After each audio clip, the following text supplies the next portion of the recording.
Do. And it looks like we are live. I'm still kind of trying to get the hang of this whole OBS, Discord, and YouTube streaming synchronization thing, but I think I've pretty much got it. The other cool thing that I discovered that I could do with the Stream Deck earlier was I could actually trigger tweets using the Stream Deck, so I'm going to go ahead and notify the people over on the Twitter sphere of this stream being live with the link. So that went through. Let's make sure. And yeah, it did. 7 seconds ago. Mama's happy about this. Yeehaw. It's a good time. It's a very good time. So I actually don't know if Polly is going to be here. Unfortunately, we did not get around to discussing that. The last I heard from Polly, he messaged me last night just to say howdy and such, which is fine. I don't mind that.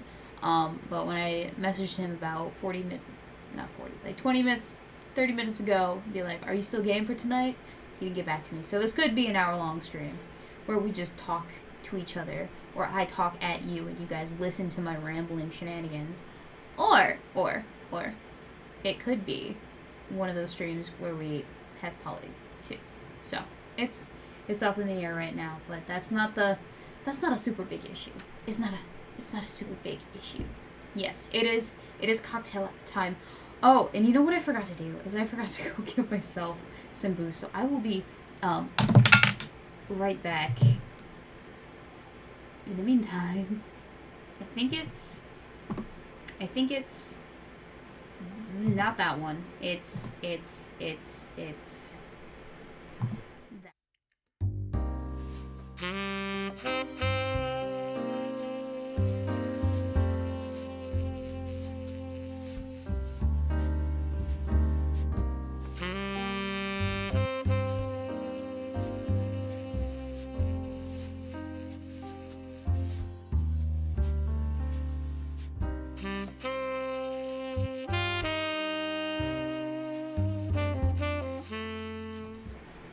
Okay, alright, I think that worked. I think that did everything that I wanted it to, except for reactivate desktop audio. I think that's going to take a little bit of time for that to reactivate, because it's on a timer, you see.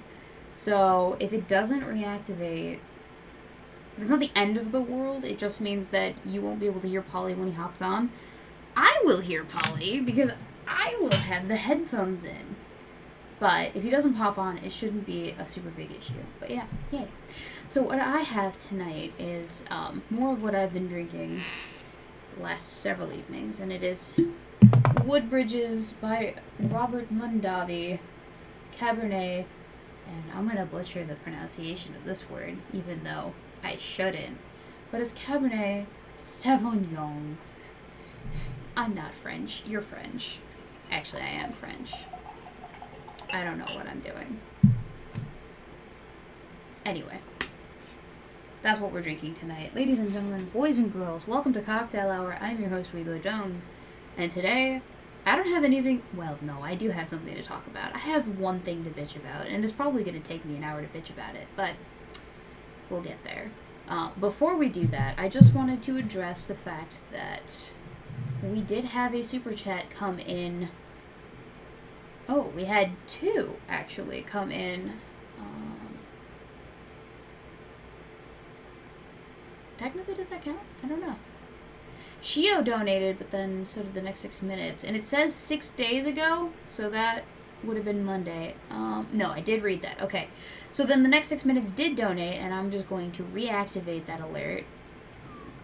Thank you for your patronage. I can do that now. The next 6 minutes donated earlier today to say, I am to understand that Polly and I made you cry. Well, I'm not usually good with making ladies cry, but when it's for good cause, I guess I'm good with that. I'm glad I helped make things a little better. Anytime, homie. I hope you got all your packages. So, speaking of packages, I only got the one so far because I only went to the post office on Friday. And I've been meaning to go again. I only go once a week. I can't go like every single day that I get a package. I have to stagger it, essentially, is what I have to do. And so I only went on Friday, and they only had the one package there from, I believe it's 60. I hope it's 60. If it's not 60, then I don't know what happened to the other package. We're just gonna use this to open the package and get the contents. It is it is a cuticle remover and under the nail knife, I guess you could call it. So we're going to use that for this because I was doing my nails earlier. You can see that they are devoid of all nail polish, and that is because I am going to do a darker color tomorrow, I think. But anyway, I don't need to do that. That's fine. I'm going to open this up. We're going to enjoy the stuff. I'm going to read the card. It's going to be a good time. So before I get started, I just need to make sure that I read the note. There are 2 notes and they're the exact same note. So I'm just going to read the one note from 6, and it says this. Time is a good healer, so to help pass some of that time, here are some awesome... Words are hard since half my mouth is numb. Here are some awesome coffees for you and El Boyfriendo to enjoy with a good movie from 6. So... he has delivered unto me some of the good stuff. Some of the good stuff indeed. So right here we have Don Francisco's Butterscotch Coffee Medium Roast, which is right in that sweet, sweet middle zone that I oh so adore. Mama likes a medium roast. So I'm going to definitely get some use out of this once I make it through the Colombian coffee that I am trying to get through. So my dad and his girlfriend actually gave me a whole thing of Colombian coffee that they've been keeping in the freezer. It was in the bean format, so it hadn't even been ground up. So it's been in my freezer for months now at this point, which is how you keep coffee not fresh, but still fresher than not. So it's been in the freezer for months now. I was like, I really want to make some space in my freezer, so I took it out, I ground it up in my food processor. Not well, mind you, but it still works. It works. It does what it's supposed to do. The bean water is potent. We love to see it. So yeah, it's that. There's that. If you want to get me coffee, definitely get me the ground stuff because I don't have a coffee grinder that is legit. I just have a food processor, and it doesn't get as finely ground as I'd like it to, so never making that mistake again, because that was messy cleanup. Let me tell you, coffee is staticky. I did not know this. I mean, I feel like I intuited it as I was working as a barista, but I didn't realize just how staticky it could be. It sticks to everything. It's like styrofoam foam. It's bad. Anyway, we're just gonna ignore that. So the other thing that he got me was Brooklyn Bean Roastery, not rotisserie, because this ain't a chicken. Small batch roasted premium coffee, maple sleigh. So we're going to try out one of these at a time, and I think we're going to do... Babe, we got coffee from Sixy. He got us butterscotch, and he got us maple sleigh. It's maple flavored coffee. Can't wait to try it out. Yeah? Yeah. Which one should we do first? I already have the coffee pot set up for tomorrow. Well, I meant like when we finish what we have in the actual... The maple. You want to do the maple one? Okay, Yeah. so we're going to do the maple one first, and then we're going to move on to the butterscotch. And that'll get us through the next... 3 days. Ha, we are not that obnoxious with our coffee intake. We aren't. You, however. I'm not that obnoxious. I have a cup, a thermos, a day. It's not that bad. Don't listen to him. He's a liar. Yeah, of course I am. He's a filthy not truther. Yeah, so anyway, we'll do the maple stuff, then we'll do the butterscotch, and then after that, I think we'll move back to the Dunkin' Donuts brand that I so adore. Like, can't break a thing that ain't broke, or can't fix something that ain't broke, I guess. Yes, the bean water is palpable in this household. We love our bean water. It's a good time. I also like tea, so if you wanted to get me tea, I'd be okay with that too. El Boyfriendo will not drink the tea, but I will drink the tea. Let me just put a caveat in there. I will drink the tea But I prefer the herbal stuff because I only want my caffeine and my coffee in the morning. Otherwise, I get dehydrated. And I'm trying to drink more water and keep better hydration. Especially since it's the wintertime, everything dries out. My lips are getting super chapped, more so than they normally would because of this whole shenanigans going on up in my face with my jaws. That's a good time. I didn't realize when I got mauled by a dog just the extent with which it would invade the rest of my existence. And apparently having scar tissue on your lips, first off, gets really chapped. So that's no bueno. But second off, the scars hurt when the cold hits them. When, like, the below freezing water temperature cold hits them. So I had to shovel all of the snow from the snowfall last night with a face mask on, which luckily I had a plenty of because we're in the middle of COVID. But it was just, I was blind the whole time because I couldn't shovel with the mask on and not fog up my glasses. And I do need to see in order to be productive in that way. So that was a whole thing. Anyway, it was just so many little quirks about being face crippled that I didn't realize would come around, but have done so. Yeah. Learning experiences. All of them. I still look cute, though. I have this sideways smiley quirk. But it still bugs me, because I can still feel, like, where the bulk of the scar tissue is. And what they said is, in order to break down the scar tissue, you have to... Ow! Did you have to use your claws to hop up here? Gee, thank you. Or no thank you, I should say.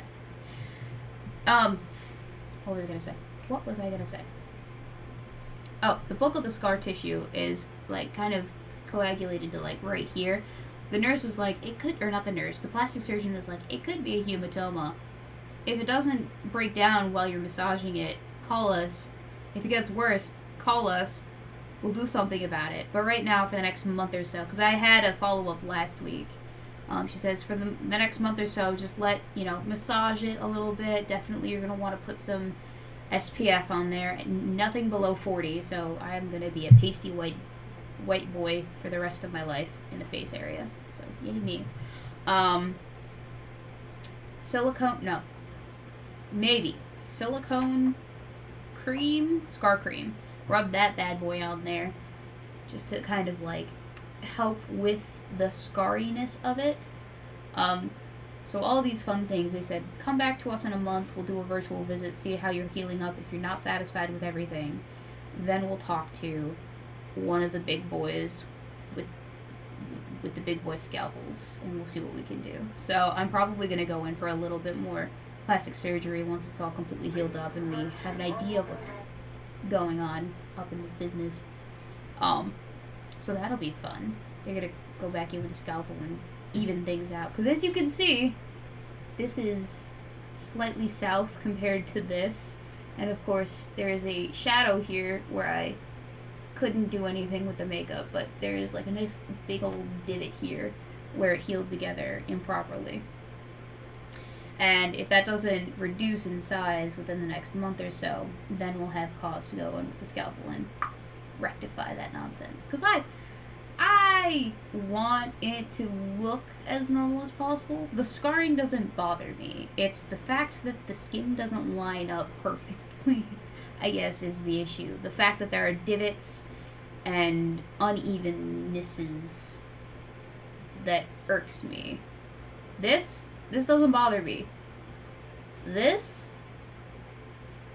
fact that this lip half is lower than this lip, that irks me. I don't like it. Pisses me off. Scars do build character. I agree. I have plenty of them everywhere on my body. I mean, I have one right here. You can barely see it now, but it was from a skateboarding accident. I have one right here from where I was trying to pick up after my neighbors who don't know how to throw away their trash. I have plenty everywhere. The divots, they're gonna annoy me. I'm gonna obsess over them. I know myself. I'm a picker. I'm a big picker. If there is a zit upon my face, I'm gonna poke that bitch until it's popped, red, bleeding all over the place, and looks nasty. So, it would be to my benefit and my concentration, the benefit of my concentration, to have that as minimized as possible. Especially since it's on my face, where everyone's gonna see it. Because I'm gonna poke and prod at it like it's, you know, I don't know. Like it's a zit. Like it's a zit. It's lucky, actually, that I don't get a lot of acne, and I never did get a lot of acne. I have either really small pores or really good skincare routine. It's really lucky that I didn't get a lot of acne as a kid, because I would be a pockmarked person. Pockmarked. I can't come up with a noun to describe me. Pockmarked. I would be a pockmarked chicken nugget if I had any sort of acne problems in my youth. Luckily, that was not an issue that I had to contend with. I had other problems to worry about. Unluckily. Oh, ow. Here's the other thing, though, is, they tell you to massage it, but they don't tell you how to massage it. So I had to look it up on the internet, as one does when one doesn't know something. And, as you know, online medical advice is not great. It's not spectacular. So I got a hodgepodge of different results for how I should massage my scar, and one of the results that I got was this lady who was a physical therapist, allegedly. She advised, like, rubbing hard at the scar, like super hard at the scar, twisting it where necessary, poking it, prodding it, just, you know, going to town, going ham. And I'm like, I'm not at a point in my life where I could subject myself to that amount of shenanigans and be okay with it. Because, you know, I'm still a little bit worried, even though it's irrational. I'm still a little bit worried that it's going to split apart. Because it's already, like, it's in my lip area. That's a section of area that's a little bit delicate. Yes, it heals very fast, but it's delicate, and it's already got a nice big old open area, and it flexes a lot. So, do I want to tempt fate? I'm not sure. But also, it hurts, which I'm thankful for, but also not thankful for. Thankful for because that means that, hey, I can feel things in this part of my lip. Yay! Great! I was worried about nerve damage, but also, I don't have to be worried about nerve damage, and it's gonna let me know. I don't have to be as worried about nerve damage, but it's still not. There's some sections where I can feel more than I could. Like right here, I can't feel anything. Right here I can feel, like right on the scar I can feel. I can't feel right here. Alright, so like right here I can feel. It's right about here up to about here that I can't feel. So the midsection all the way to like here. Such a fun time. But yeah, they told me massage it. They didn't tell me how to massage it, so I'm gonna have to at some point call them back and be like, so you can be pointers. But essentially the massaging is supposed to break down the coagulation of blood in this general vicinity, the scar tissue, and probably also help disintegration of the internal sutures, which I'm not an expert, but they probably haven't all completely gone away. There's probably some, like, pig guts still floating around in there. Because, fun fact, did you know that the dissolvable sutures that they use oftentimes are made from pig guts? I didn't know that. Fun fact, ladies and gentlemen. Now you know. So, yeah. Straight Sis Mel says, Weebs don't feel too bad after my last surgery. I literally could not feel my right testicle. R.I.P. and peace, my dude. I'm not worried. They said that the nerve will regenerate at about 1 millimeter a week. It's only been 23 days since the incident, and there's a wide surface area. I don't know if you guys have seen the picture. It's on Twitter somewhere. You'd have to go looking for it, but they're in a Google document or Google photo album. It's basically just called Weebo's face mauling or something. That's what I named it. And you can actually see, I'm pretty sure what was once the nerve of my upper lip, just kind of like poking out like a finger, just going, woo, drifting in the wind. Yeah, it was gnarly looking, but I'm 100% sure that I suffered some manner of nerve damage in that area because, yeah, you could just see the thing that probably was the nerve. Yeah, fun times. Mr. Adam asked, what kind of wine we drinking there, Weebs? This is a Cabernet Sauvignon from Woodbridge by Robert Madavi. We used to serve this at the golf club where I worked, and I was not always the big fan of red wine, but this is, I like Cab Savs, I've come to find. It's just the right middling between sour and bitter and sweet and delicious. So it's not quite a dessert wine. It's not quite something that you would just drink with steak, but it's like very middling. I can tolerate it. I like it. It does what I want it to do, and it goes down without me making a sour punch face like this. Because I absolutely would make a face like that if I don't like something. I'm very expressive, as we all know. Weebo does not shy away from making faces at things that she does not like. It's part of my charm, let's be honest. Alright, I'm gonna go light a candle with the one match that I have remaining, because I like good smelling things. And this one is called Mulled Cider. It is my all-time favorite candle from Yankee. Not from Yankee Candle. From Village Candle. And it is the only thing that brings me joy while I'm at work. Because I'm working remotely for the month of January. Which is nice, because I don't want to go outside at 4 in the morning, 5 in the morning, walking around with this bad boy all undressed and shit, having to deal with the cold. And then I also don't want to have to deal with wearing a mask at work, dealing with this nonsense, and all of the... Because I rub it with this cream. I have Aquaphor First Aid Antibiotic Ointment, I think it is. And I just kind of like slather that on there to kind of facilitate more healing stuff and to keep it moist. To prevent scarring, because I read that the moisture that you keep... Sorry. The moisture... Are you laughing at me? What? Are you laughing at me? No, you're not that funny.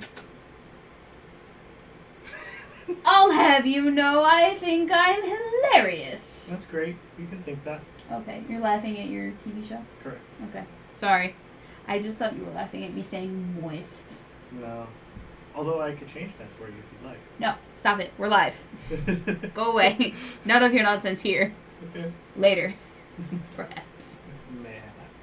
Mayhaps. Anyway, so you gotta keep the thing moist to prevent severe, disgusting looking scarring, which is the goal. I don't want to look like Scarface. If it can be avoided, thank you very much. I'd like to keep it, but also have it be understated. Like, I don't want it to become my thing.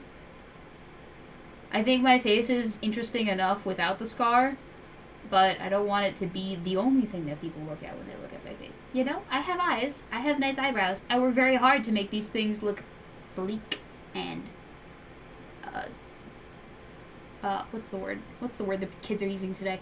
Fleek. On fleek. That's the terminology. As long as it's not the Gwyneth Paltrow candle. No, I'm good with not smelling her vagina, thank you very much.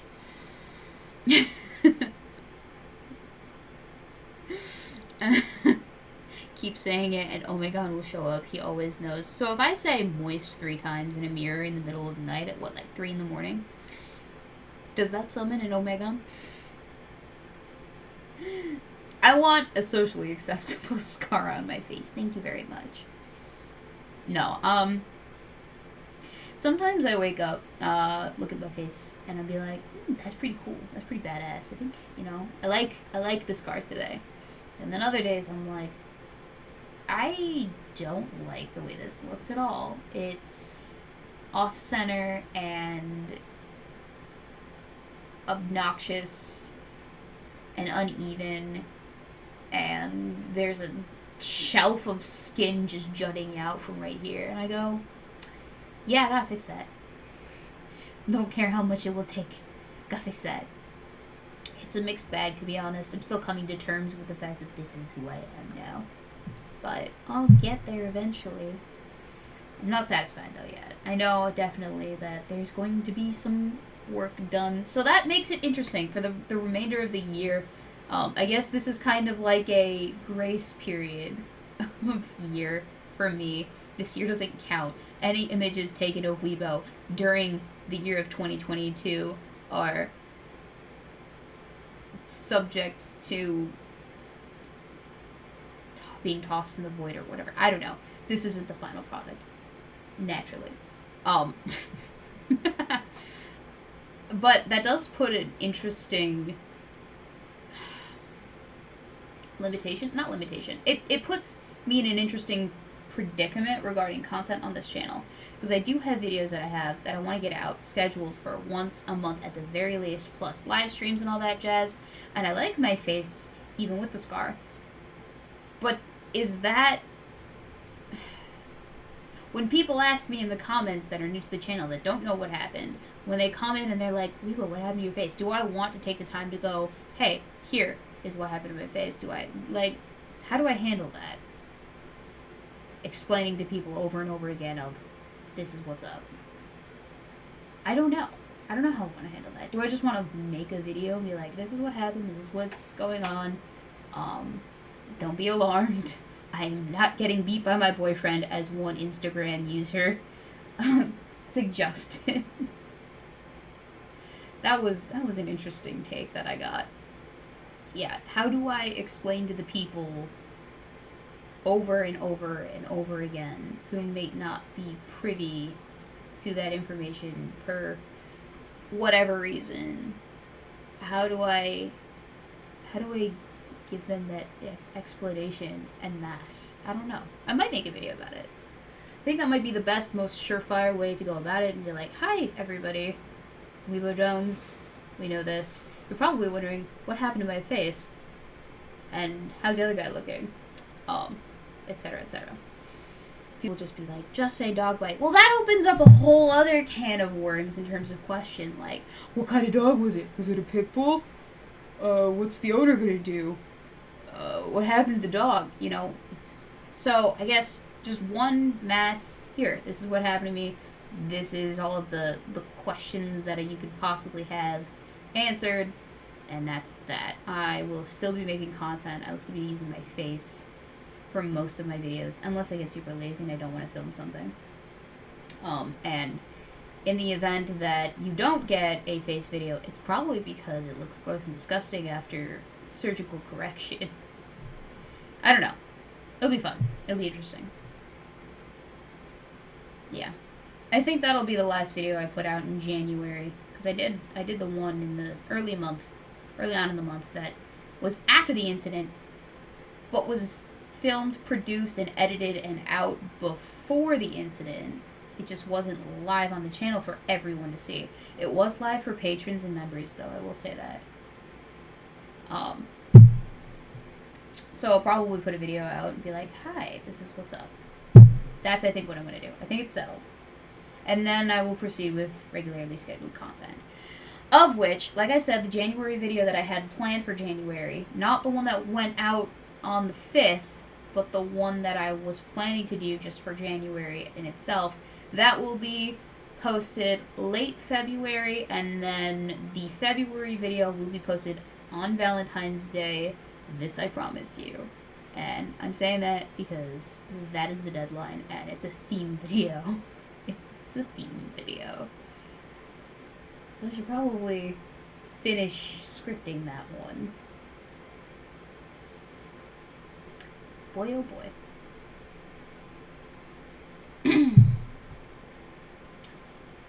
Anonymous Toxic Mail says, just have one video and link it in all descriptions till it's fixed or no one asks anymore.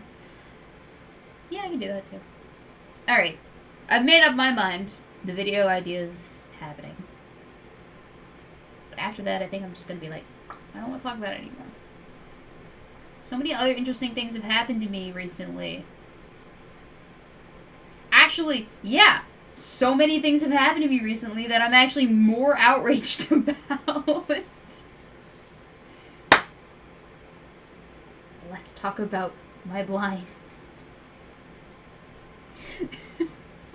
Oh gosh, I'm still so salty about it. Well, to be honest, it only happened today, but I'm still so angry about it. So, okay, let me tell you what happened.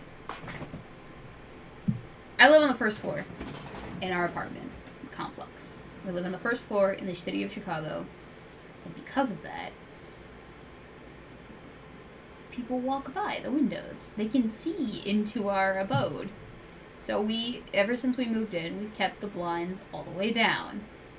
There has been no natural lighting getting into my apartment, and it saddens me greatly. Big, big sad. Big, big sad. So I wanted to replace the blinds, and my landlord was like, yeah, sure, fine, we can replace the blinds. We'll just, not pay rent for a month and a half or so. Because, you'll pay for it out of pocket, and then you'll just take it out of your rent. So I bought the blinds.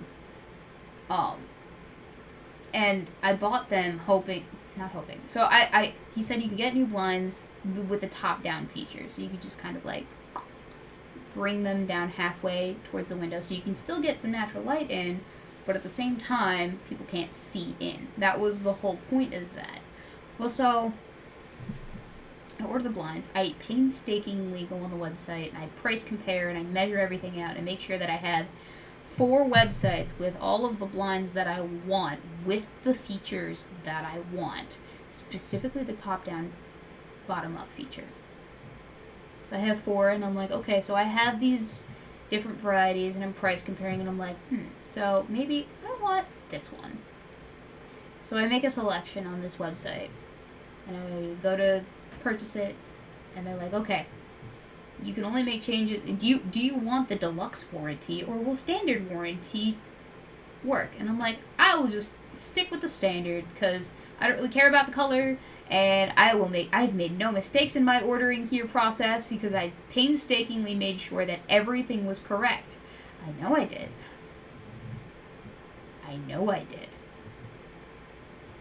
So I put the order through. You have 24 hours to make corrections if you find anything that was an issue. Well, I didn't check the confirmation email that they sent me to make sure that everything was good to go. Because I thought, surely I didn't fuck up. Surely nothing was fucked up. Little did I know that when I put the order through, not all of the specs that I specified went through. Because they have these fancy, build your own blinds feature on these websites, where you can put in your measurements and all of your specs that you want and then send it on through. No. That didn't work as well as I wanted it to. Yes, I got the blinds today. They were the correct measurements. I was so happy about this. But I went to go put one up, the one in the kitchen, over the sink. And it was up, and I'm super excited. It looks perfect. It's doing everything that I want it to. I pull it down and be like, oh, it's so beautiful, because it fits inside the window mount. And it's just, it's such a tight, clean fit. Your girl Weebo is very, very happy about this. Come to find out, there is no top-down, bottom-up feature. It doesn't have that. So I'm like, I ordered top-down, bottom-up. Why is it not? they get the order wrong. So I go back to my order and I look at the confirmation email, and I go, more details, because it's not like all of the details are right there. You have to actually click on the expand window for more details to see what's up. So click on the more details, and I'm like, these don't say top down bottom up, but I ordered top down bottom up, and they sent me not down top down bottom up.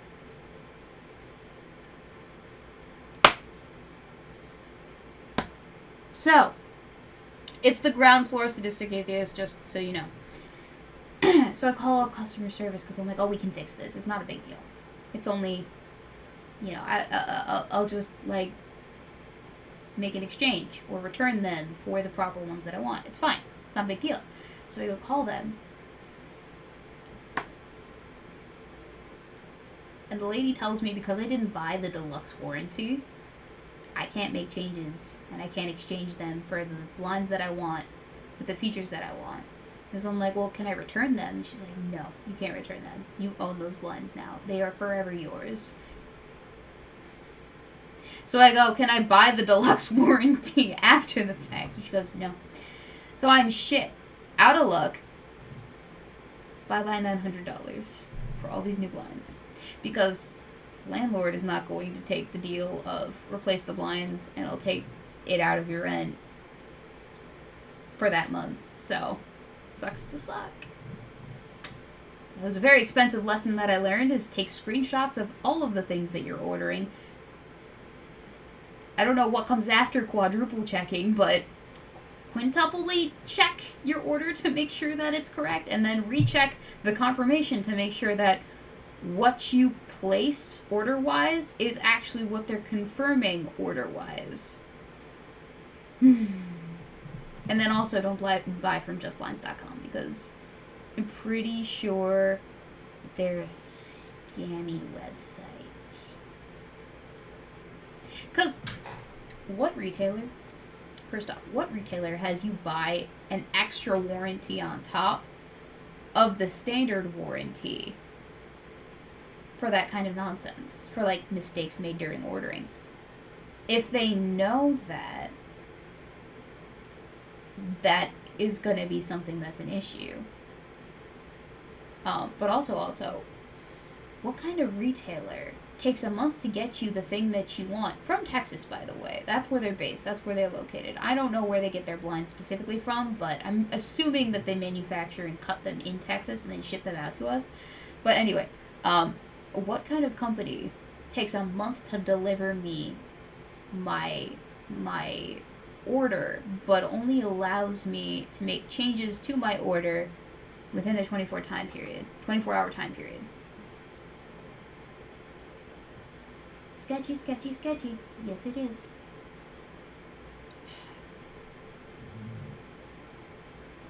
Like I said, I quadruple checked before I pressed the place order button. It was what I wanted. When I got the confirmation email, I didn't realize that it wasn't what I wanted. So, I guess the lesson to learn here is that people, you should not just confirm it before you place your order. You should confirm it after you place your order too, that it is what you wanted. Yeah, so don't buy from justblinds.com. Go to your local Home Depot and have them do everything and cut it down to size, because then if, you're not satisfied, you can yell at them in person. I don't know. No, so what I think we're going to do, because Sadistic Atheist suggests, see if any of your neighbors want some cheap blinds. They'll have the same size windows, and you'll at least recoup some of your losses. So because my dad owns the complex, we're thinking when we moved the 3-bedroom upstairs, which is virtually the same apartment, it's just got one extra bedroom, we'll take the blinds with us, and I will just order the difference in terms of blinds for what it is that we don't have on hand, I guess. But yeah, I'm pissed off about it, because that's $900 that I'm not going to get to recoup. And basically just for replacing the blinds that we already have, which are perfectly fine. There's nothing wrong with them. They're just not top down, bottom up, which is literally the only thing that I wanted from new blinds. So yeah. Now the question becomes is, do I bother to put up the blinds, or do I just leave them there? Because there's no guarantee that we'll actually move to the second floor. It's it. If the people move out kind of conversation, you know? If they move out before it is that we buy our house, do we bother? I don't know. But that's the thing that's got me in a tizzy this fine day. It just goes to show.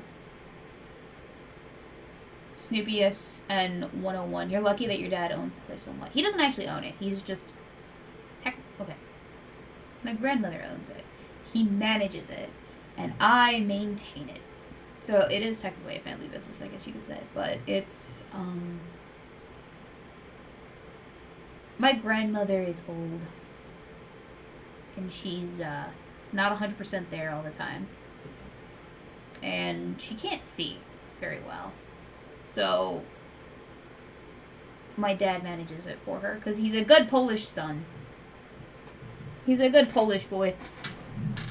Not that that actually makes any difference. Not that our heritage has ever actually made a difference, but I just thought it would sound funny.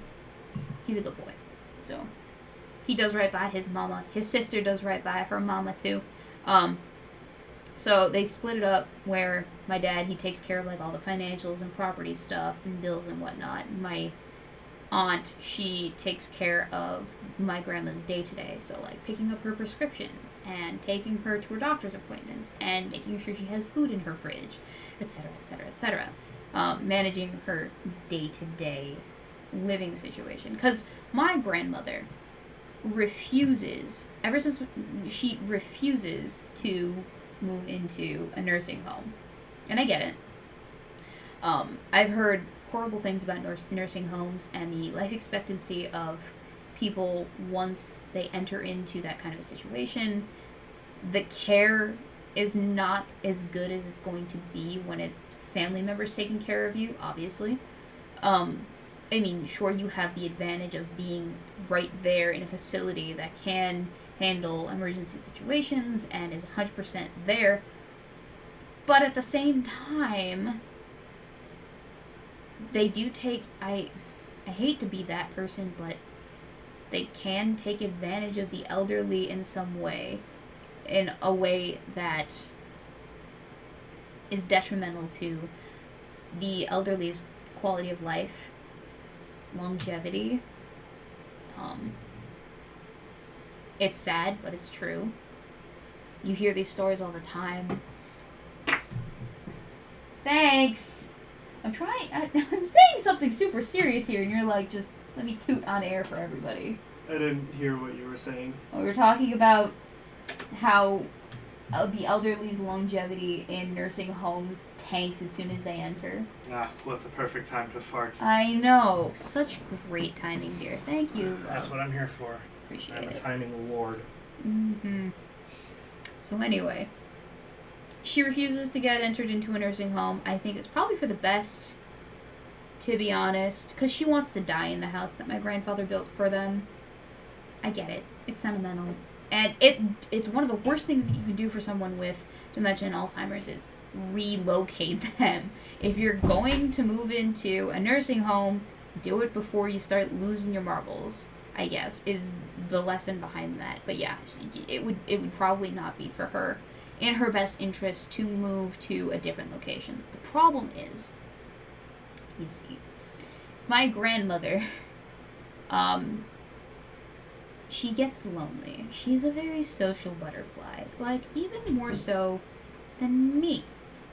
Or take the most social person that you know and multiply it by 27. So that's my grandmother. She was an elementary school teacher when she worked, and she spent her golden years, I think those are what they're called, but her her retirement years, traveling the world and interacting with people with my grandfather in tow, and learning their stories and talking to them all over the world. So she doesn't do well with being isolated, and she is for the most part because all of her family members moved out. We do try to see her when we can. I mean, I just was there for dinner this evening before I was here, and she's coming over on Thursday with my cousin, or she's getting picked up by my cousin on Thursday to come and visit me, and I'm making her beef stroganoff recipe because she hasn't made it in X amount of years since she was last capable of actually following a recipe. So she's super excited about that, but she, for the most part, lives alone by herself in her own company. The most that she can do is walk to the drugstore down the street from her house. But, you know, she can't walk as well as she used to either because she's older. Her knees aren't the best. So it's a whole thing, unfortunately. But yeah, I do think personally that entering her into a nursing home at any point in this juncture would be severely detrimental to her overall health and existence. I think that would be the worst idea ever. So yeah, she gets visited quite frequently. I mean, every Wednesday she goes to the grocery store with an uncle that I have, and he takes her to get her hair done because she gets her hair done every Wednesday and her nails did. So she still has that. And then she has lunch with my dad every Tuesday. I think my aunt goes over there, and she talks to her every day on the phone in the morning. So she's got a standing phone call from each of her 5 grandchildren. It's not that she doesn't get socialization. I think it's just that she is lonely in the house by herself with no one there to interact with at just any given point in time. And unfortunately, the only other person that would have been that for her would have been my grandfather, and he did pass away a couple years ago, so she's just on her own when she is on her own, which is probably torture for her, and I feel so bad about it, but short of moving in with her, I don't know how that could be rectified. Personally, I love my grandmother, but I could not handle it. I'm not a patient woman, and it requires a very, very specific set of patient skills in order to deal with that.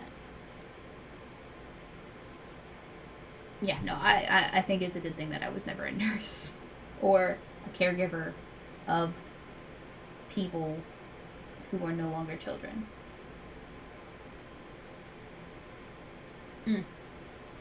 Because, like, my whole philosophy with caregiving is I have more sympathy for infants and babies and toddlers who are just complete sponges, because I know that they will get better. It will get to a point where things get easier. So I don't have to worry about this being forever, an extended amount of time. If a toddler develops a bad habit, all I gotta do is be like, no. Or nip it in the butt right then and there. That sticks. They, more often than not, don't make that mistake again. Same thing with dogs, actually. Well, not same thing. I don't want to be like, dogs and babies are the same exact... No, that's not what I'm saying. What I'm saying is, it's easier to manipulate. It's easy to mold a sponge, because that's what babies are. They're sponges. It's easier to mold something that is a blank canvas into what it will be than it is to take someone that is crystallized in who they are and reshape them. It's like basically you're dealing with a brick of marble as opposed to loose clay. That's the best comparison I can come up with, actually. And it's the same thing with puppies versus, like, rescue dogs. You can train a puppy to do a whole bunch of stuff because they're a clean slate. And you don't have to worry about any behavioral issues or trauma that they might have from their early adolescence because you get a clean slate. You got a puppy. This is yours to mold into whatever you need them to be, whatever works for you and your family and your existence. But a rescue dog has a lot of baggage. And I hate to say it like that, but it's true. They do have a lot of baggage, or they can have a lot of baggage, is what I will say. Their previous owner could have been abusive. Their previous owner could have been an asshole. Maybe their previous owner taught them very bad habits, like jumping on the table and begging for food. Maybe their previous owner was just neglectful, and that sticks with a dog. I mean, I know that they're not as intelligent as humans, but they do have brains. They do learn. They can be conditioned, and sometimes you can't undo that conditioning. It is so ingrained in them because it was done at such an early age, or because it was so traumatic that you can't come back from that. Unfortunately, that's the way that it is. And it's sad, but it is true. It sucks. That's life. So, I guess this is my roundabout way of saying, if you're gonna adopt a dog, and you don't know how to deal with those quirky little behaviorisms that might come with it as a result of its early adolescence, then maybe adopt a puppy. That's a clean slate. Just all I'm saying. Because everyone's always like, rescue a puppy, it's the noble thing to do. Or rescue a full-grown adult dog person, it's the noble thing to do. You're giving them a forever home. But they don't think about, okay, but what if it doesn't work out? Because of X, Y, or Z reason.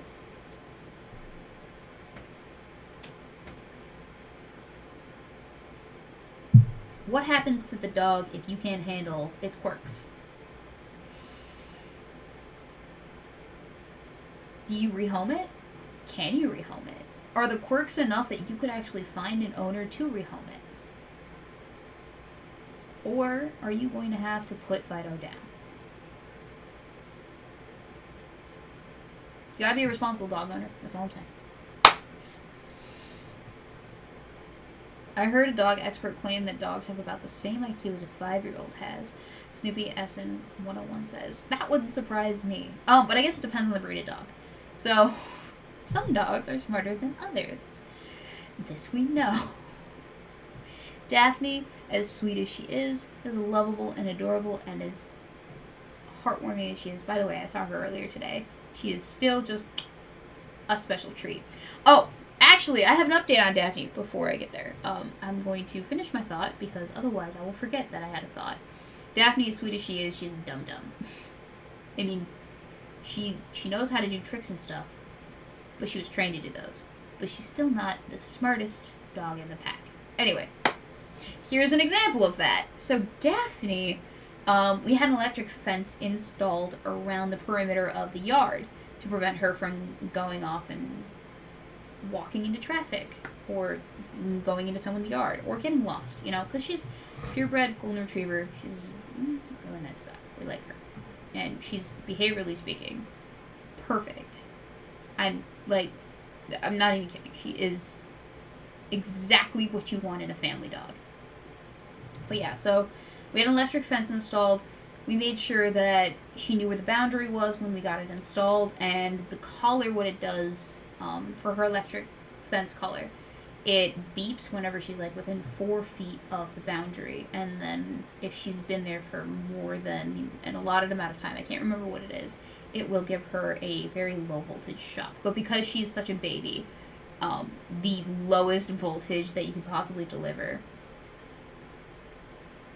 was really sensitive. I felt it. It's not that bad. It's not like, it's...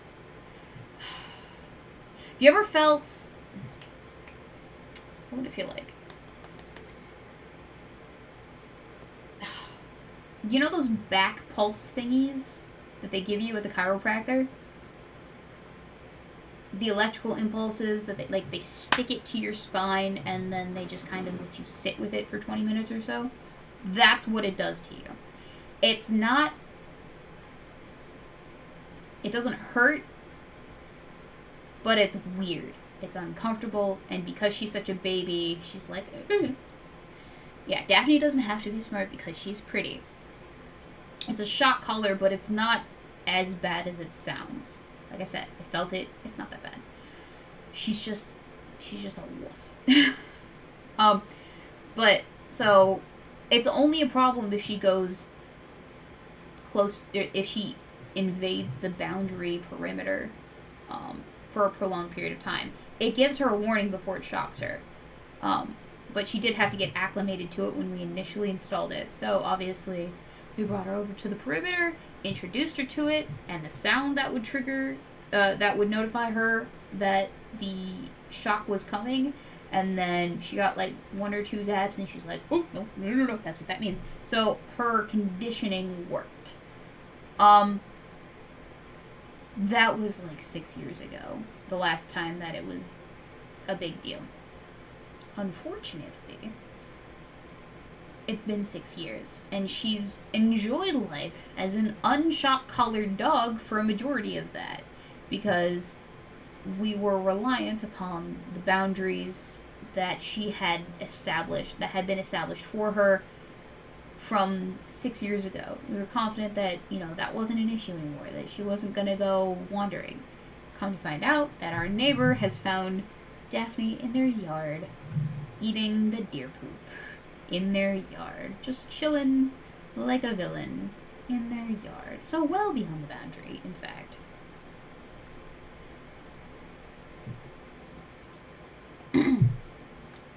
So, we found her in the yard, so we had to reinitiate the shock collar protocol. Like I said, very low voltage, so you barely... It doesn't hurt. It's just one of those chiropractic tingles, but she's sensitive because she's a baby, so she doesn't like it.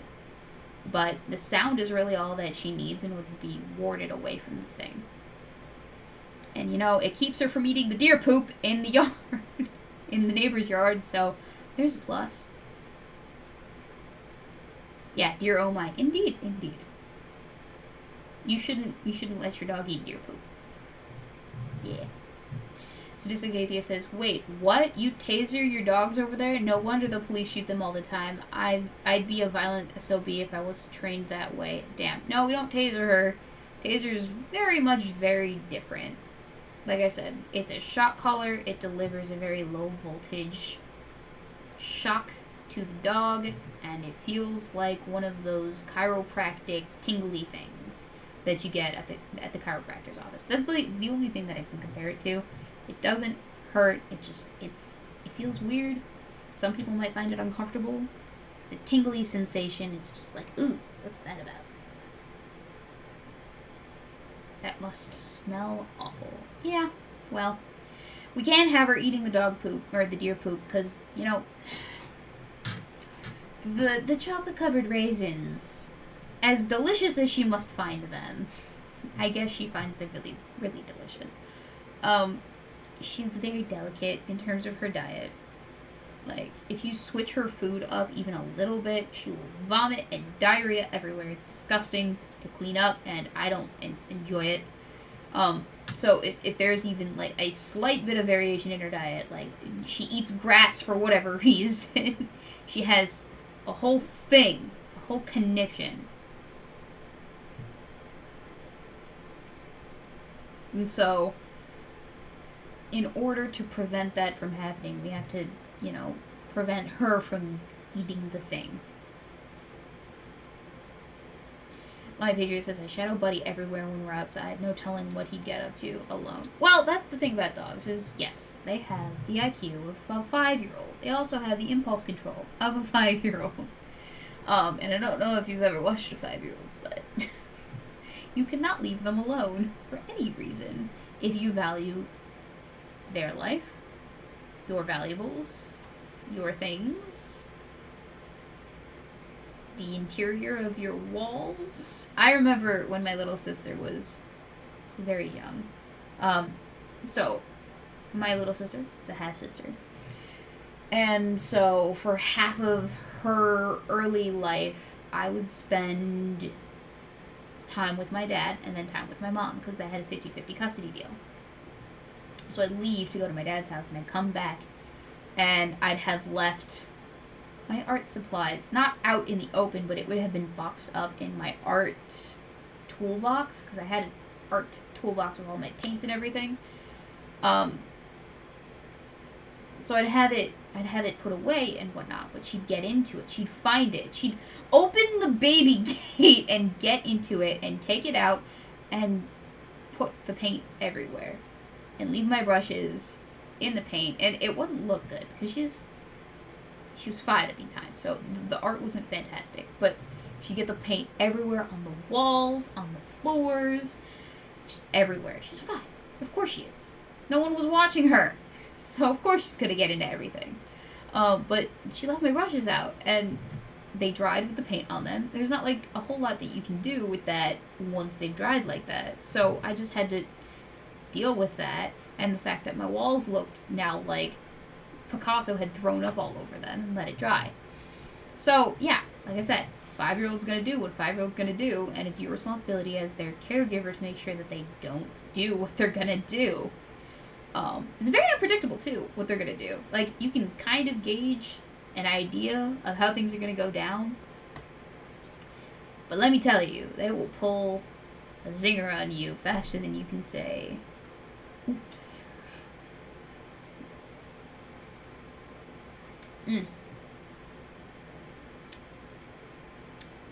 What other fun little history? Oh, I remember another 5-year-old Weebo's half-sister story. Okay, so we used to have the pinkest carpet in our bedroom because me and my sister, when I was over there at least, we'd share a bedroom because we were girls, and because we loved each other. Well, we still love each other, but we were like super tight. She was my little shadow. We're 9 years apart, by the way. So my little sister slept in like the crib/bed area underneath the loft bed. I was in the loft bed. We shared a room. And so we'd hang out. Every once in a while she'd come up and she'd be like, I'm gonna cuddle. So I had a little house gremlin sleeping next to me, like 9, 10, or whenever it is that babies start walking. I guess maybe it would have been 11. So 11-year-old me, 2-ish-year-old sister sleeping next to me. Well, at this age, like, I think maybe 2 or 3, she noticed that our mother was really, like, gung-ho about the makeup stuff. Because she was a beautician. My mom was a beautician before she retired. And so she'd look really pretty. Or she'd pretty herself up for work before work. And that's where I get my makeup skills and my hair skills and whatnot. And so she sees this and she's like, my sister that is, she sees this and she goes, I want to look pretty too. So she takes my mom's eye powder, like several different tubs of it. No, it was not in the bathroom. It was in our bedroom. We had hot pink carpet on the floor of our bedroom with a loft bed, her bed, like a dresser here for her stuff, a dresser here for my stuff, and that's about it. Like, it wasn't a super interesting room. It was just a place to sleep and get dressed. But she took our mother's eyeshadow pots, and they weren't just, okay, so I don't know how much you guys know about makeup, but eyeshadow can either be in a very solid palette form, where it's hard and packed and compact into just one, like, brick of color that you then take a brush and remove some of the matter there and brush it onto your eye. So it's still particulate matter that you're going, but it's in a more solid form. But there's alternative versions that you have that are loose powder eyeshadow. So she grabbed my mom's loose powder eyeshadow from my mom's makeup stand. She brings it into our room with the hot pink carpet. And she opens them all up. And they're really dark colors, too. Because my mom she liked the darker colors when she did her makeup. I think I kind of picked up on that, honestly. So she takes the dark, loose powder eyeshadow, and she opens it all up, all of them, all of the little tubs, and I guess some of them spilt on the floor, and they make this ghastly, disgusting greenish, grayish, blackish color on the hot pink carpet. There is no possible way that you can cover this up, no matter how what you're doing. And keep in mind, this is a 3-year-old here that we're dealing with. I don't think she even cared one bit about getting in trouble at this point. She just wanted makeup her face. I mean, she did. But then, for the next couple of years, I had to deal with that lovely stain on my carpet. Because eyeshadow makeup doesn't really come out very well unless you use specific, I guess, cleaners for it. I was not old enough to be able to purchase these cleaners myself, much less know about them. So we just lived with that lovely, grotesque stain on our hot pink carpet for the duration of our stay at that house, until Mom stopped picking us up, and eventually they moved. Well, nothing lost there with the hot pink carpet, said Zed Hero. Indeed, it was not my first choice, but it was shared with a child. So, well, I was a child, but it was shared with an infant. There's not a whole lot that I could do.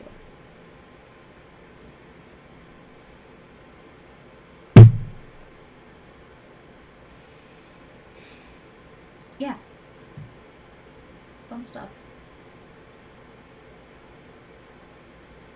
Loose powder is normally kept on the makeup stand. The hard stuff is usually kept in the purse. Most of the makeup that I have, the eye powders that I have, come in the palette format that would be too big to actually put inside the purse.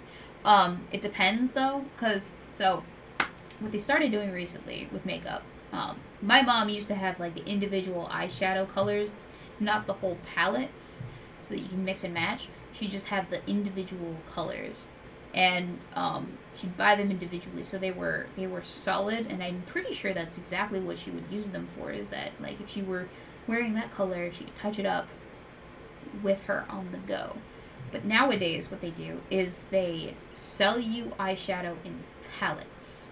So they're basically like wallet-sized, something like this, about this size, wallet-sized wallets of eyeshadow with the not loose color inside the wallet. Hi, Polly. Can I not hear you? Oh, he's muted. Hello. Hello. How you doing? I'm doing all right. How are you doing? I'm good. You sound a little gravelly. Are you okay? Oh, I'm sick. What are you doing here? If you're sick. I just woke up from an unintended nap. Unintended nap. Well, Polly, Well, what? go back to sleep. I will not. Polly, It's Weebo. are you drinking plenty of fluids then, at the very least? Oh yeah, I was doing so I got the Pfizer has made me well. I went and got the shot, and yeah. I feel like I've got the flu. Yeah, I can Yeah. tell. You sound a lot more gravelly than you would normally. Yeah, I feel terrible. I thought I was. I thought the worst of it was on Friday, but Is that today? The worst of it that you're getting? well, what I should have done is stayed inside instead of like going outside and pretending that I was fine. And now it's all in my upper chestal region. I believe they call that the bronchial area. I don't know. Do they really? That's what the kids be telling me. The kids. Interesting. Yeah. I didn't have a reaction when I got the Pfizer. Did you get a booster or did you get the second dose? Or the first dose? The booster. Ugh. First dose, nothing. Second dose made me feel a little bit sick. The booster made me feel like, well, ass. The floor of a cab. Ew, gross. Name 5 places you don't want to lick. Floor of the cab. Floor of club. Floor of McDonald's bathroom. Floor of a movie theater. Floor of a movie theater. And the 5th one is a homeless man's foot. Handle of a toilet in a strip bar. The handle or the seat? Ooh, the seat of the toilet in an airplane. Why there? As opposed to any other toilet. Well, how often do you think those things get actually thoroughly cleaned? Hey, Richard Hart. Holy shit. It's been many, many moons. How are you, man? It has been a minute, hasn't it? Hey, Rich. We were just talking about, well, I don't know how I do it, but I went from talking about, I think what I started off with was unboxing stuff and coffee, and I moved into my little sister's mishaps with my mother's makeup. And in between there, we talked about adopting dogs and my face and expectations with that and my blinds shenanigans that I had today. We've discussed quite a bit.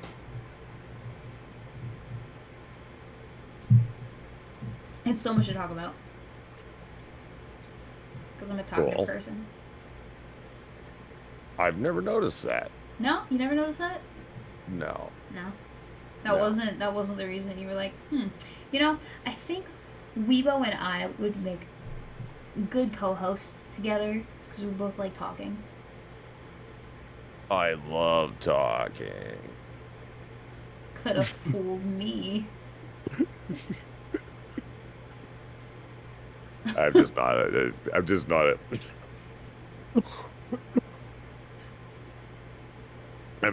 my very best. That's okay. We don't have to go a full 2 hours. We can stop at 8:30 so you can rest your bronchial region.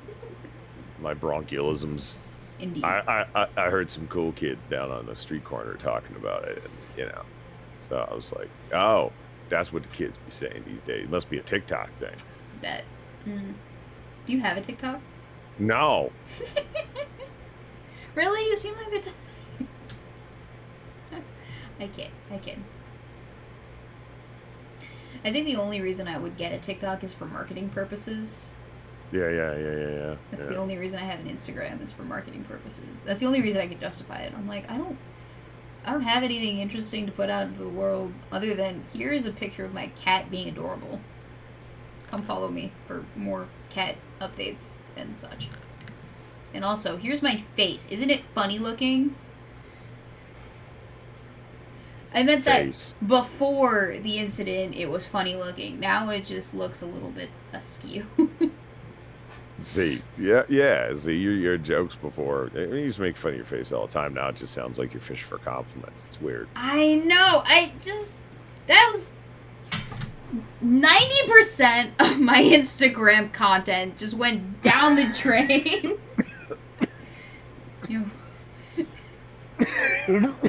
Drink some water. Flush out that bronchial region, Polly. You got it. Flush it out. Flush it out. That's what my dad always said, is every time you cough, take a sip of water. Okay, your dad may be a super Chad, but he's not a good ER nurse. He was a... Polly, do you forget that my father was a paramedic? He was a helicopter paramedic, wasn't he? He was a paramedic, yeah. Not a helicopter one, but he was a paramedic. Oh, okay. So he's short of being Batman. Indeed. So I think you should take man's advice. Yeah, fair enough. All right. Dr. Chad wins. Dr. Chad Jones. I told you that's like my second life dream job, right? Really? Paramedic? Or helicopter paramedic? Well, paramedic, yeah, a helicopter paramedic especially. What's stopping you? Because that's as close as I figure as I can come to being Batman. Really? Batman wasn't going around, like, stabilizing people, was he? No, but think about that. Well, okay. Yeah, but okay, we don't live in a comic book. Okay, right? Okay. All right. And He we was gotta a detective. Okay, presupposition. We don't live in a comic book. Okay. Okay. And you could be a vigilante. You could be a vigilante, but you wouldn't last very long. You know. Yeah. Y- We know what happens to people who walk around in capes in real life. Well, like, let's say that you walked around like they're like normal people, like clothes, and you just like, you know, shot and killed bad guys. Let's say you spent your time detecting who the bad guys were, and then went and killed them, or you know, beat the shit out of them, right? Yeah. You couldn't do it very often before you found yourself in a bad spot with the police. They'd spend more time detecting for you than them, than like the criminals. Actual criminals, yeah. They would very quickly. Yeah. Yeah. Vigilantes are not looked upon very favorably. Yeah, that's why You're that's why not they gonna exist find better it. in comic books. Yeah. You're not gonna find yourself a Jim Gordon these days. No. No. No, so it's like so think about it though, because you get to do a lot of things that Batman does. You know, you're suave, debonair, Rudiger, like Maximilian Dubbenstein by day, and you're swooning or wooing some lady, making her swoon. Indeed. And you're talking, and then all of a sudden you get some little deet deet deet on your belt, and you're like, "Sorry, baby, I gotta go. They need me." And you're just off. And you jump in an aircraft and fly to where someone needs help, and then you ply your trade and then fly them back in this dashing act of skill-bound heroism with an aircraft. So yeah, paramedic is as close as you get to being Batman. I guess. I suppose. Although I don't feel like my dad would quite 100% equate it to that, because most of the time that he spent on duty was spent in the actual, like, base, just chilling for, like, 24 hours straight or whatever while he was on duty. Because they have weird shifts, right? It's not, like, a regular 9 to 5. You're on for, like, 2 days, then you're off for 5 days, then you're on for 3 days, then you're off for X amount of... It's wonky. I want to be Weebo's father when I grow up. Honestly, same.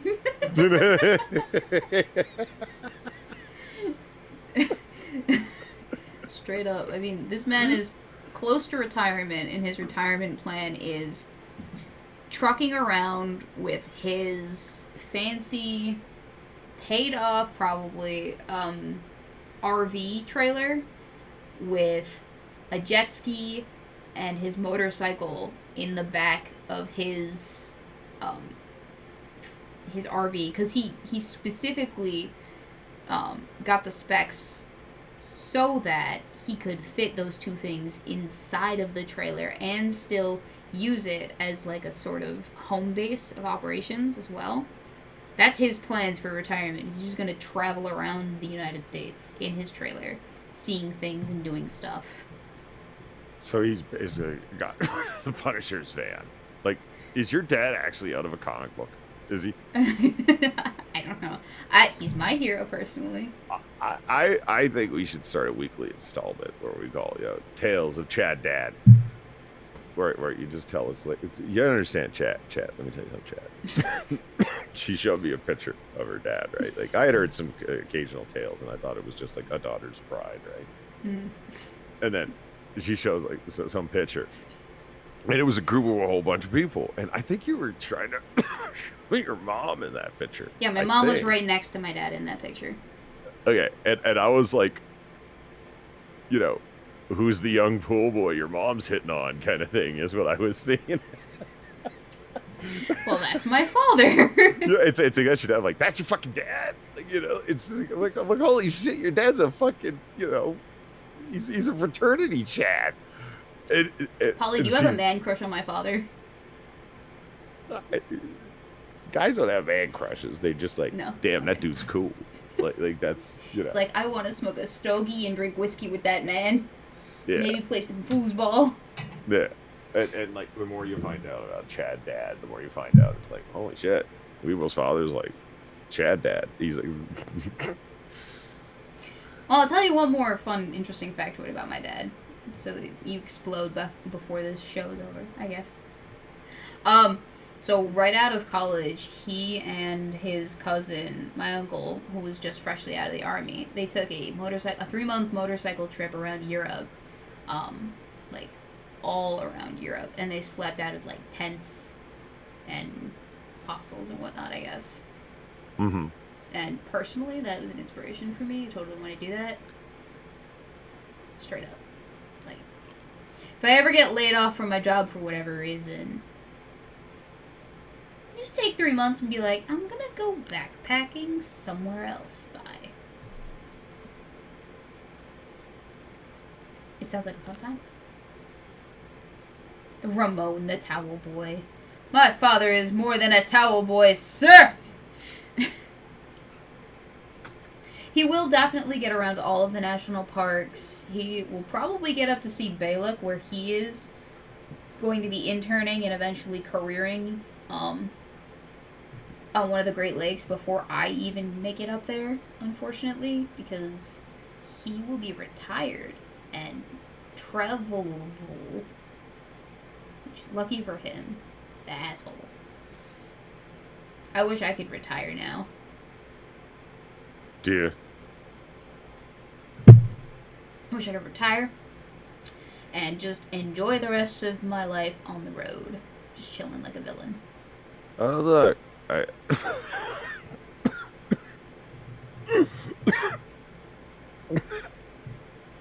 just got a message from Weebo asking if I'm good for cocktail hour tonight.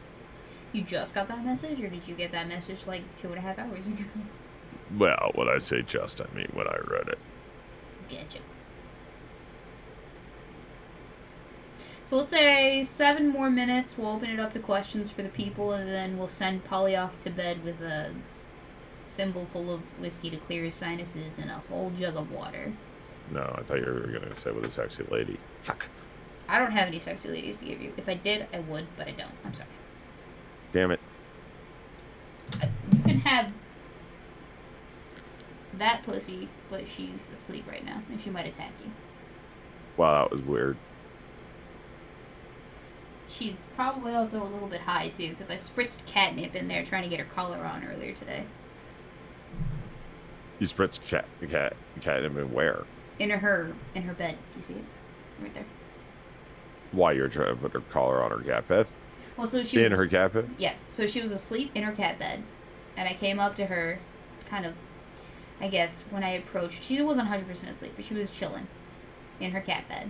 So I come up to her with the catnip bottle in hand, and I just a little bit on her, and she loves this shit. Like, instantaneous. So I think I kind of shocked her a little bit before I managed to slip the collar around her neck and snap it in place. Isn't she the cat that, like, fights terribly to get it off? No, actually, that's Valentine, but this one fights terribly to keep me from putting it on in the first place. But once it's on, it's just like, I accept my fate. Ah. Valentine's the one that rolls around something awful trying to remove it. But she hasn't yet. Because I found the right length to keep it there, in place. Nice. Mm-hmm. But yeah, if you ever want to get... Okay, here's what I learned, Polly, for when you get your cat. If you ever want to get your cat to gravitate more towards something as opposed to something else, you spray the thing that you don't want them to be around. So, for instance, if you don't want them to claw your couches, take some eucalyptus spray, just spray it there. And it'll deter them. It's like anti-cat spray. They hate that smell, I guess. And then if you want them to scratch somewhere else, you want to get them a scratching post, a stable one, a really nice one. But if you want them to gravitate towards that as the scratching designated post thing, you sprinkle some catnip on that area, and they will immediately find it and go ham. Huh. Mm-hmm.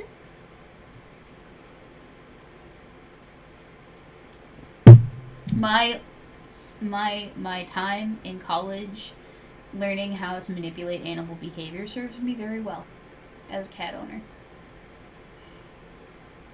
It's how I got the girls to get along.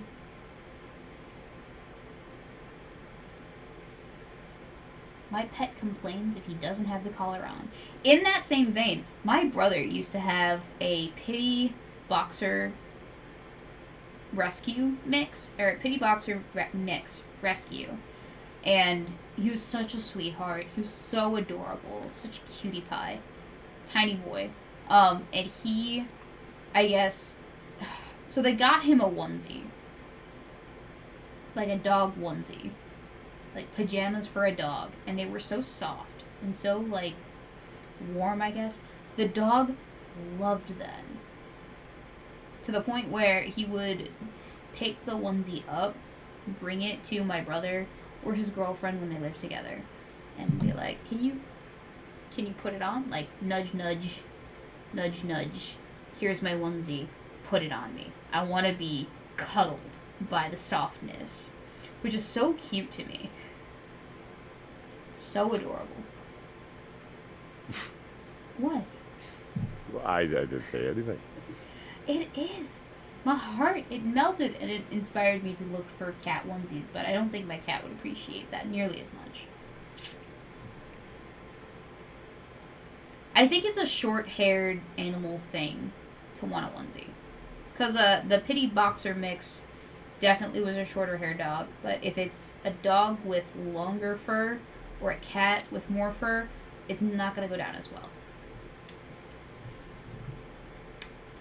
Anyway. Sorry, I meant to open this up for questions, and then I neglected to actually pay attention to the questions, and then I just talked and waxed poetic about cat and animal-related nonsense for a time, before remembering what I said that I was going to do. So questions, ladies and gentlemen, you have 2 minutes before we call it on this evening, and I forced Polly to go to bed. You know, we should put on the to-watch list. Yes. What? I have this. Bringing Out the Dead. Bringing Out the Dead.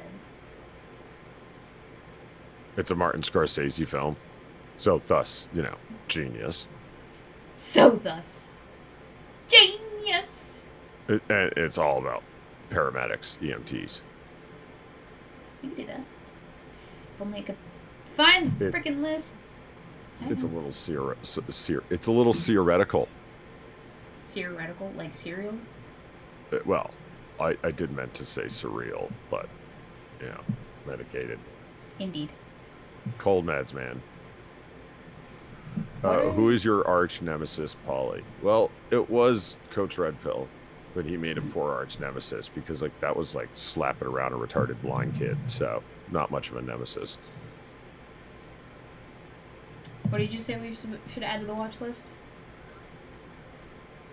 I'm pretty sure it's Bringing Out the Dead. I'm going to double check. It might be Bringing Up the Dead.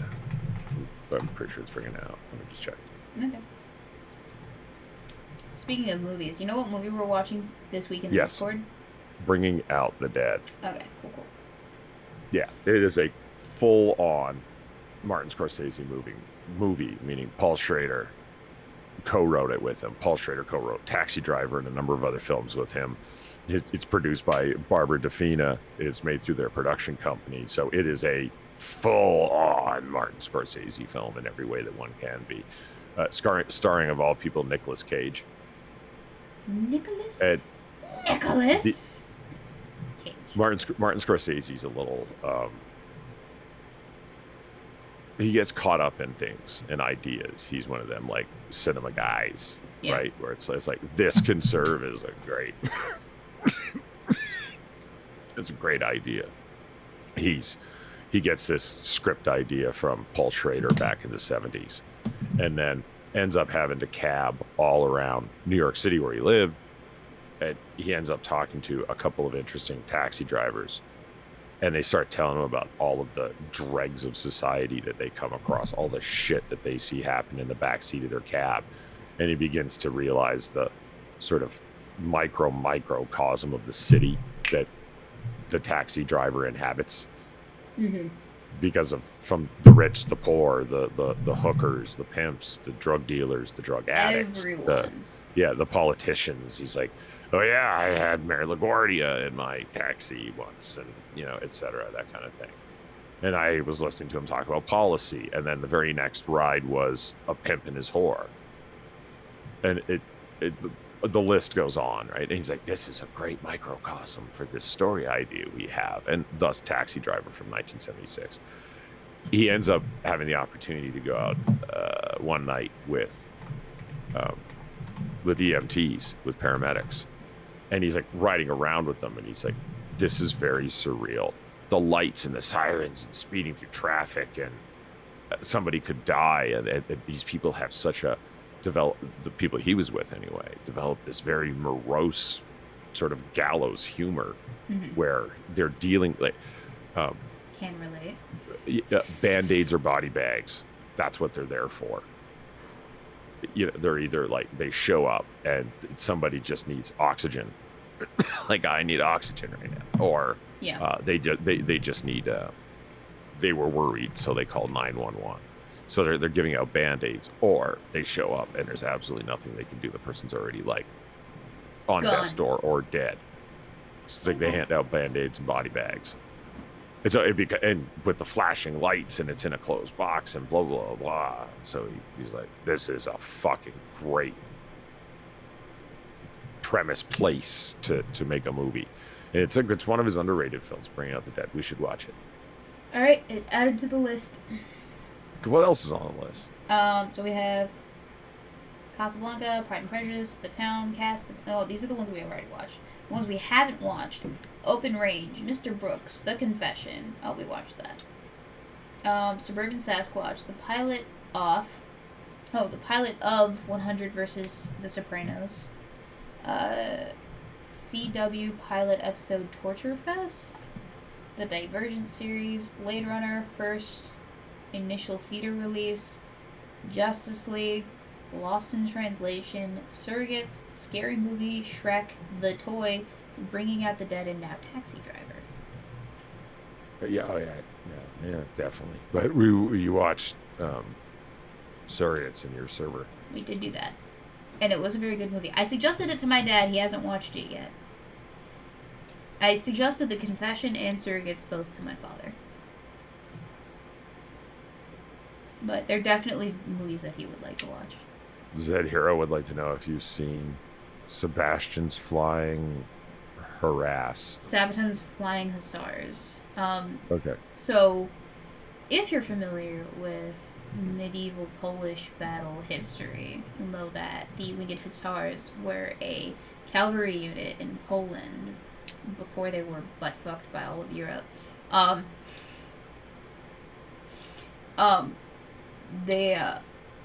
The Winged Hussars were quite literally just winged cavalry. They had these weird, not weird, but they had these wing attachments to the back of them. I don't know if they were to the horses or to the actual armor of the Hussars, but they were winged, and it was quite the sight to see them riding down a hill coming at you.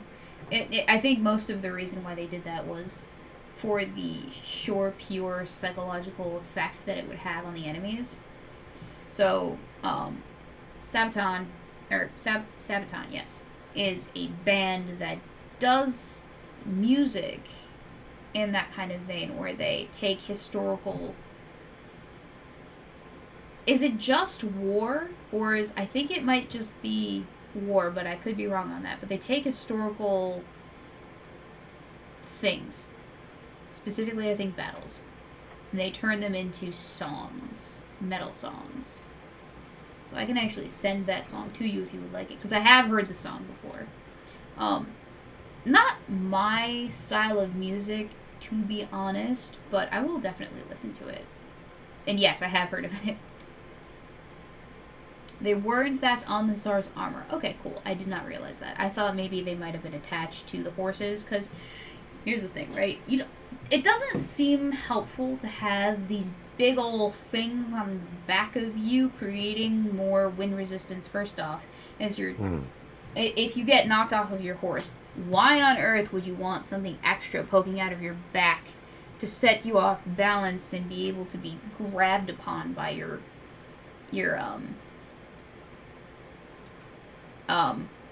what do you call it? Your opponent.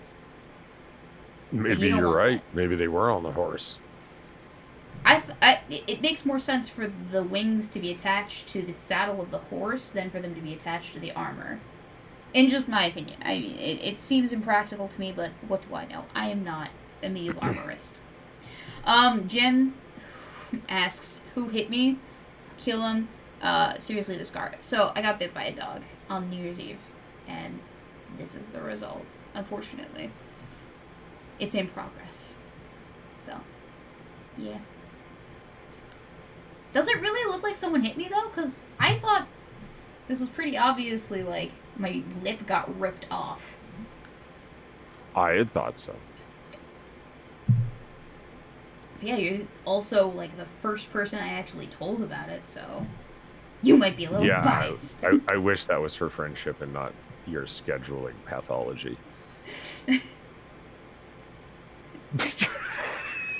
Why not both? Why? It can be both. It can be both. It can be. Yeah. Why are you so severe? It's severe? Is that Why you think so severely of me? Oh, okay. I don't think it's really. Thank you. Grumble, grumble. I wish my job didn't make me go get this fucking thing with the fucking shots. At the You're here.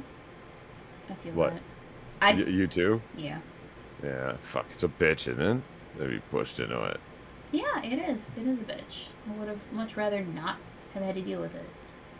Luckily, they haven't had me get a booster shot, just fully vaccinated. But it turns out, it seems that if we're like 5 months out from our last vaccination, they're going to want us to booster.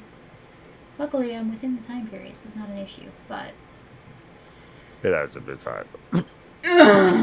no, because I got mine in November. I put Okay, it off so- for as long as I possibly could. Same here. Same here. I got the talking too. Yeah. Yeah, I did. And like, I Polly, got pulled aside. pull you into the office, but Polly. Oh, I got a phone call. Ooh, because that's more COVID compliant. I got an email saying we need to have a Zoom call about a serious matter. When a scheduling request. Don't you do most? Have you of ever your got work? one of those where you where it's got that calendar on it and you need to click days that you're available with times? And you ever got one of those scheduling requests? No, because my calendar already syncs up with everyone else's. It just tells them my availability in terms of meetings, and a person picks an available time that I have that's not taken up by something else. If I want to avoid meetings, I'd have to schedule myself as busy for the whole day. Like I have to manually input it in, so people can just put meeting times on my calendar. They don't. I can accept it or I can reject it, but they can just tentatively plop the time booking on my calendar. Unfortunately. But yeah, those are always fun. I especially like it when that bitch Barbara books me for time slots. It's always the worst part of my day. Because I know it's going to be 40 minutes of wasted time. Do you ever have that kind of a person in your like work life experience where they book you for a time, like, and it's just to interrogate you about why you do the things that you do for work, how you do the things that you do for work, what decisions you came to, and how you came to those decisions about the way that you do your work, because they are remarkably incapable of answering any of those questions for themselves in any capacity, and incompetent to a degree where it's just they need other people to think for them. Is that an experience that you have? Yeah, I've been there. It's my favorite thing. I've been there. It's my favorite thing. Do you have to deal with that on a recurring basis, or no? You do have to write.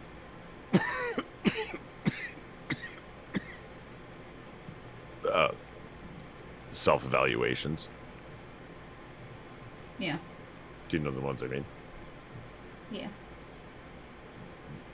Do you actually? Like annual year-end review self-evaluations. Well, we need to do them quarterly. Thanks, I hate it.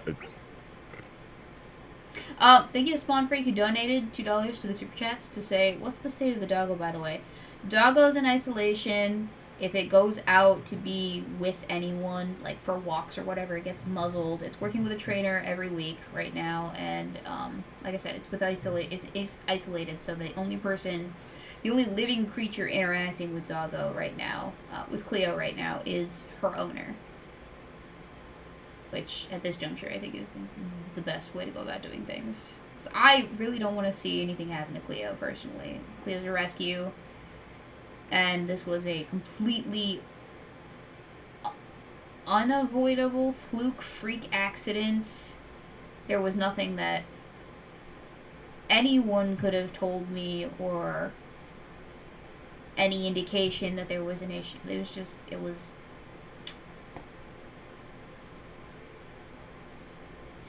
there's really no one, except for maybe the previous owners of Cleo, whoever fucked her up as much as they did, that there's no one that we can blame for this incident genuinely happening. I mean, or that we can genuinely blame for the thing happening.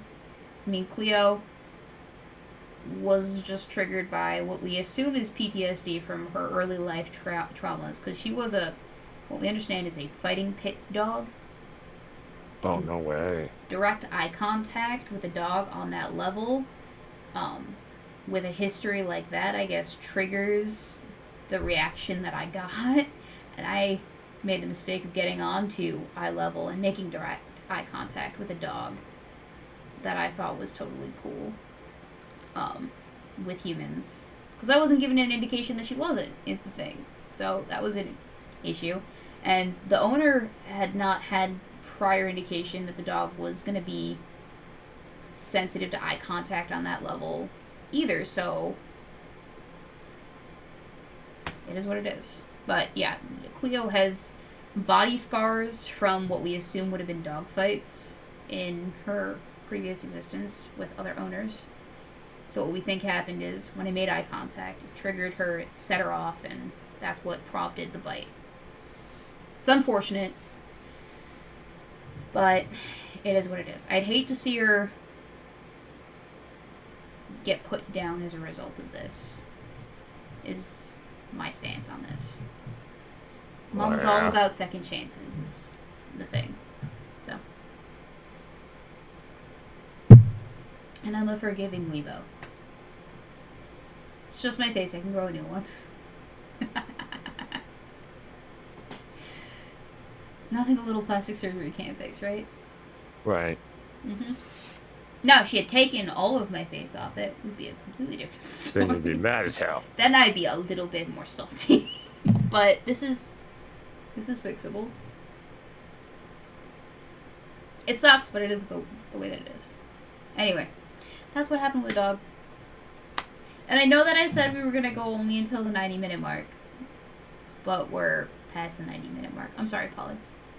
It's all right. Well, I arrived so late. I have to sit up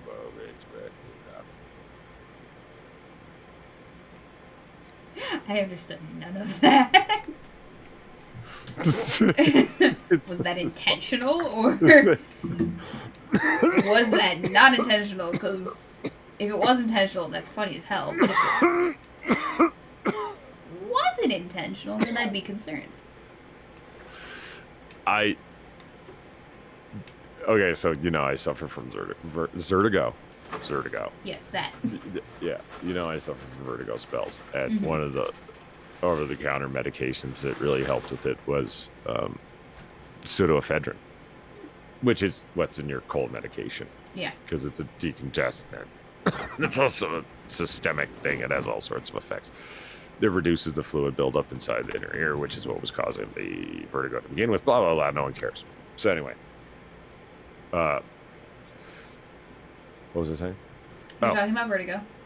Once you build a pseudoephedrine can really woo, if you're not used to it. I switched to different prescription med to help with my vertigo. That's why I haven't taken pseudoephedrine in a while. Mhm. And I took a bunch of cold and flu pills, and my tolerance for pseudoephedrine's gone. So I'm like, woo! Now I'm loopy again. Yeah, exactly. Yeah. Well, that's good for you, I guess. Good times. Happy for you, bud. Yeah, I know, right? Alright, so before we sign off, I do want to answer Danny Fullman's question, because it does seem kind of important. Weebo, would you be okay with being around the dog again? I don't know, actually. I can't answer that right now.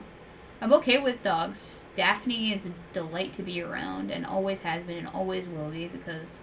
She is. I see her. She's a sweetheart. She's a sweetheart. She is the perfect dog all the way around. Perfect demeanor. Perfect. I love her to death. I'm not, hesitant to interact with her, even on, an eye-level basis. Even after the incident. A week after the incident, I wasn't super shaken up about it. I was cuddling her on the couch a week after. So, I'm not that traumatized, but I don't know how I would react if I were to be in Cleo's presence again. I know for a fact that I will refrain from getting on knee level with dogs to look them in the eyes for doggy kisses. Again, that's not happening. They can bite the rest of me, but not my face. Let's not do that. But I don't know really about Cleo. It's okay. We share scars. It's yay. Indeed. We're pistol siblings and Scarface siblings. Scarface siblings. All the Word. way. So we're gun-toting Scarfaces. It's fine. Indeed. I'm like that annoying little sister that follows you around and does all the things that you do.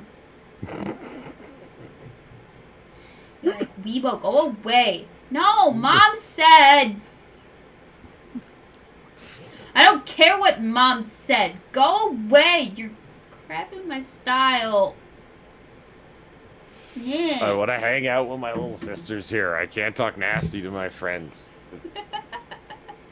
Indeed. Alright, so as your little sister, I'm ordering you to go back to bed. Or at least to just veg in front of the TV and watch old westerns or whatever. I'm thinking about it. YouTube has had a paucity of content lately. Oh, paucity. I haven't got to use that word in so long. Very nice. Very nice big word usage. Alright, so, in the meantime... Paucity. It's only 3. It's bigger than most people these days, let's be honest. Which is worse, vertigo or the loopiness? Oh, God, by a long shot, vertigo. By multiple orders of magnitude worse. Vertigo is a horrible thing, and I really feel for anyone who has it. It's a terrible affliction. I can imagine so. The full extent that I've had with it is being, super drunk around New Year's Eve. Be like, not last New Year's, but a few New Year's Eves ago, I was like, oh, God, everything is spinning right now, and I don't know what way is up and down. That's the closest that I could come to it. Anyway. So, Polly, are we going to be back here next week? Same time, same place? Sure. Alright. Do you have anything that you wish to shill to the people? Then AAA, not really. No. I should be recovered. I'm just having a reaction to the vaccine. Because as far as my white blood cells are concerned, Healthy as a horse. You know what I mean? So Yeah. a couple of... I feel better than I did yesterday. So, yeah, I'll be back and sounding relatively normal. That's good. Well, I have my YouTube anniversary stream on the 2nd of February that I will be promoting now. I have a Valentine's Day video planned, and then a later in February video planned. So, all good times for those who wait. I'm excited. Mama's got some things planned. Yay! In the meantime, ladies and gentlemen, boys and girls of all ages, variants thereupon, in fact, we will see you next week. Same time, same place, same otter, same face. Maybe. I'm just kidding. Yeah. Will Weebo get mauled again by another dog? Or won't she? Find out next week. Okay, no, I jest. In the meantime, guys, gals, gams, have a good rest of your week. Don't forget, Bye. hey, everybody! Don't forget to watch AAA tomorrow on Drunkle's channel. Yay! And That then mine on too. Wednesday, and it's not just on Friday. Yay! That too. Later. Laters.